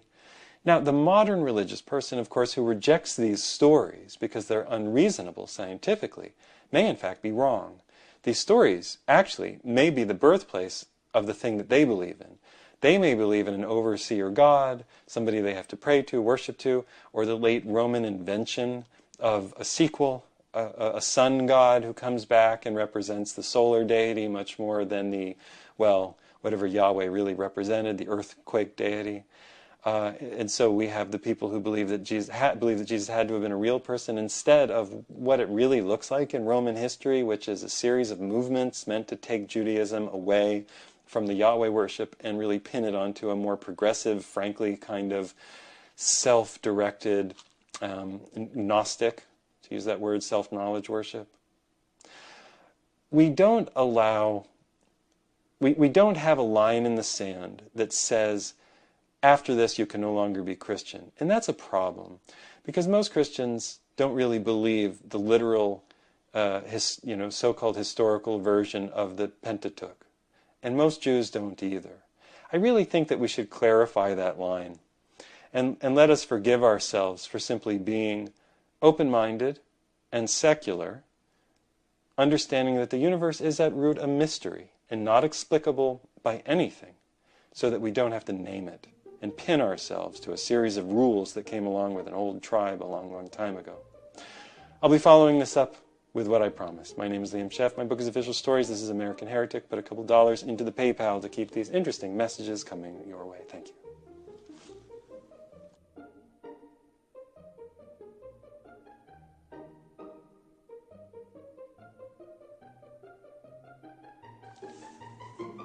I once interviewed John Lauritsen for an extended period of time. One of the things he said that always stuck with me was that gay men had always died young. I didn't really understand exactly what he meant. I had an idea. In time, I understood it very, very well. My name's Liam Scheff. My book is Official Stories. This is American Heretic. It's always sobering to wake up to a massacre. I don't really know who to blame. Nobody can figure out what's true in the media. Nobody can figure out what's true regarding terrorist organizations. They seem to be assembled. Later, we find out by one of the MI groups over in the UK. Maybe there's a little bit of FBI or CIA help that is admitted to in some page of some journal somewhere. And maybe that's how some people got some things they shouldn't have had that made the terrible thing happen. But it's too late. We always blame the Muslims.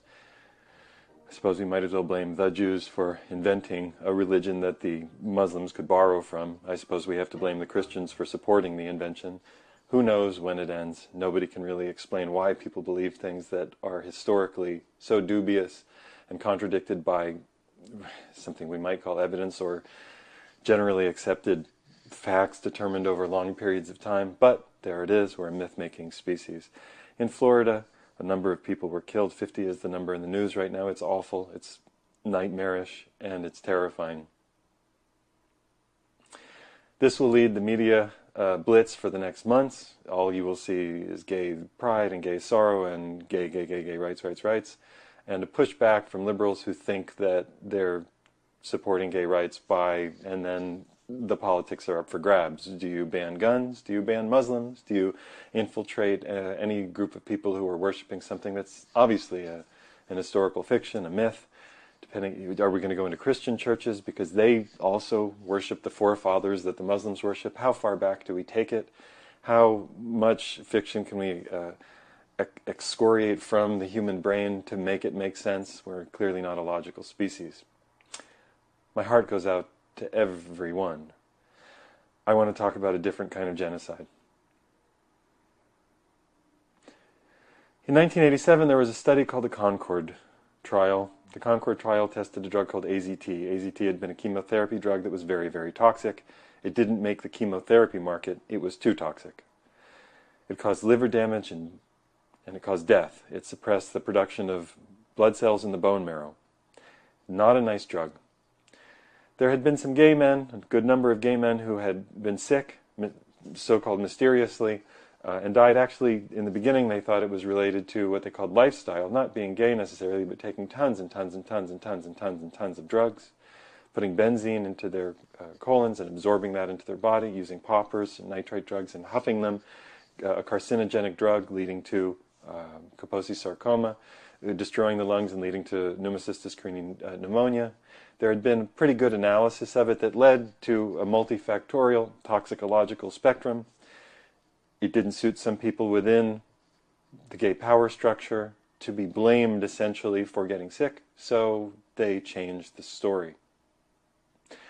By changing the story, they decided that it was a sex disease, and by making it into a sex disease that had a known vector whose name was changed, whose identity was never really nailed down, for which a test was made that came up positive for everything. In the medical literature, we now call that an HIV test, and only use it on certain groups of people. More on that in a moment. They needed a drug, and they gave the world the drug that had been the failed chemotherapy drug. The drug, zidovudine, was put through a trial, the Concord trial.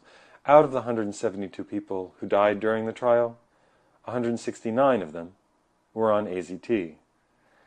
The trial was rushed through. The FDA approval process was corrupted and bankrupted. It has never been the same. Due to protests and outcries to get us something faster, the normal, slow, tedious, more careful approval process for drugs was overturned for all time. Fast-track approval would now be the order of the day. AZT was dropped into the market. The death rate in gay men skyrocketed. It went from about 12,500 a year. The death rate was on the decline as gay men pulled back from some of the more extravagant behavior of the gay ghettos, not from being gay, but from some of the more extravagant, perilous behavior of the gay ghettos, not a particular sex act, but the volume followed by the number of drugs, pharmaceuticals, antibiotics, rendering their guts paper thin, giving them every disease that could be gotten. By having no functional immune system, that's the gut. By destroying the functional immune system, that's the gut. You get every disease in the world. No, AZT would be the new cure. It spiraled the death rate out of control from about that 12,500 in 86 to into the 20s, 30s, then 40,000 people per year dying all the way through 1994, 1995, at which point the medical establishment said, whoops, AZT seems to be, here are their terms, poorly tolerated. Let's cut back the dose from 1,000 or 1,500 milligrams at very high doses to 100 milligrams and make it part of a larger drug cocktail. We'll put in some other drugs that will eventually redistribute the fat on your body, give you humps, make your arms skinny as toothpicks, but you'll be fine. At least you won't be dead from AZT. I mean, from the other thing that we don't have a test for. The death rate from AZT cumulatively is hard to measure, but if you add the years, you're well up into the 200,000s. I believe Celia Farber wrote about this extensively. John Lauritsen wrote about it. There's so many good people who wrote about it who had their careers in journalism destroyed by the medical mafia, the real terrorists in the room. Joan Shenton has made film after film about it. They are ignored. They're excellent and they're ignored. They're as good as anything, they're much better than anything made about global warming or saving the seals or any other thing that goes forward. They're as good or better than Gay Sex in the 70s, a movie which I recommend that you watch to see what was happening in the gay community in the 70s, how sick people were getting before they had a disease determination because they were staying out exhausted and doing so many fucking drugs. Antibiotics, poppers. A friend of mine recently got a little bit sick. He's a gay man. He felt it was a great mystery as to why he was sick, and slowly he admitted that he'd been doing poppers for about the better part of 9 or 10 years. Intensely for a year and a half. Finally, a friend of his and I were able to focus his attention on that aspect of his life, and by focusing on nutritive rehabilitation, apparently he's been doing much, much better. But it's very hard to get gay men to admit that the stuff that they do in the clubs, night after night, year after year, can have a cumulative toxic effect, just like the cumulative toxic effect of vaccines, the cumulative toxic effect of glyphosate, of GMOs, of whatever they're spraying in the skies, of the stuff that they put in the water has on all of us. Gay men take it in larger doses because they're an isolated, ghettoized community. On the inside, they have the pharmaceutical terrorists who tell them that their only way out of being hated by the insane fundamentalist right-wingers in the Judeo-Christian Islamic world is to trust the insane fundamentalist, pharmacidal, homicidal maniacs, the Robert Gallows of the world, the nicer versions, the Luc Montagners who try to soft pedal it, all the Jay Levy's who try to soft pedal it and make it nice, the Don Abrams who try to soft pedal it and make it nice, but they all know, at least some of those guys know, that what they did, what they witnessed, was a mass, well, is it a genocide if you're taking the pill and it kills you, or is it a murder-suicide? It's very difficult to know what to label it. The gay community is now very busy taking something called PrEP, Truvada, pre-exposure prophylaxis. It's another black box label drug that they take before they're sick or before they get a fake HIV test result. No, they're not positive. They just take it because through a variety of stunt tests involving monkeys and macaques and every other bit of pharmaceutical laboratory stunt making that you can do, they rushed through the idea that you could convince people to take toxic, black box labeled chemotherapy drugs so that you don't get a test result that has no specific meaning. Stockholm Syndrome meet gay community. I only know one journalist who bravely covers this issue to this day. I occasionally reflect some light back on it, but Terry Michael, terrymichael.net, has covered this for years and years and years. He is a gay man looking at the gay community, an elder in the gay community saying, what the fuck are you doing? Can we read the fine print? Now, on the other side, you have the true maniacs of the world who believe ancient mythic stories give you the right to go hurt people. It's impossible to know, for me, as a non-insider to the intelligence community, what's true when something goes absolutely batshit crazy and it involves ISIL, ISIS, or any other version of Islam, because it has been admitted that the FBI has worked in connection with some of these groups to get them the stuff that they used. It has been well understood since 9/11. Well, that's another story. Your heart should go out to everyone, but the gay community has a genocide that it doesn't acknowledge. It pretends that hundreds of thousands of gay men that it memorializes in the AIDS quilt and in patent fictions like the movie Philadelphia, in which a guy goes and has one incidence of sex and then mysteriously gets sick. It's not what happened in the clubs. That's not what happens in the clubs.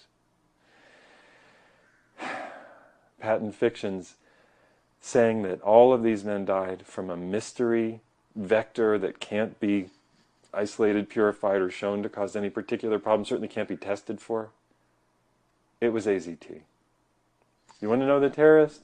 It's GlaxoSmithKline.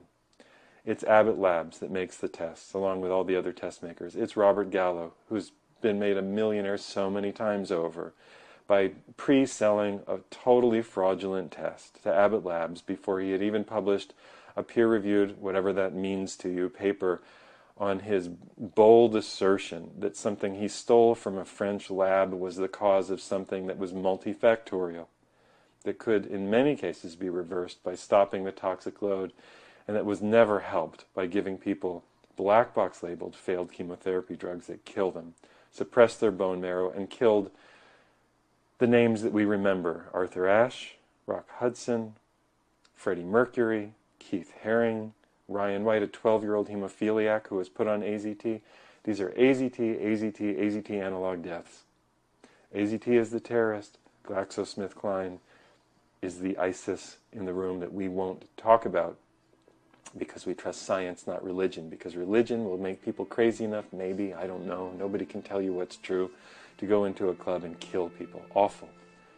And now the media will be abuzz and ablaze with the idea of managing the Muslims and managing the fundamentalists. If you really are serious about this, why don't we just outlaw religion? Because it's crazy. Why don't we just outlaw the belief in absolutely true science while we're at it? Because it's absolutely crazy. Why don't we just outlaw absolutism and decide that we must decree open-mindedness? There it is. We must decree open-mindedness. You know what? It won't work. Because people aren't rational, by and large. I'm really heartbroken. God damn it. Fuck. I'm really heartbroken for what happened in Orlando. It doesn't take away what happened from 1987 to 1995 and what happens today in the gay community. My name's Scheff. This is American Heritage, my books, official stories. See you next time.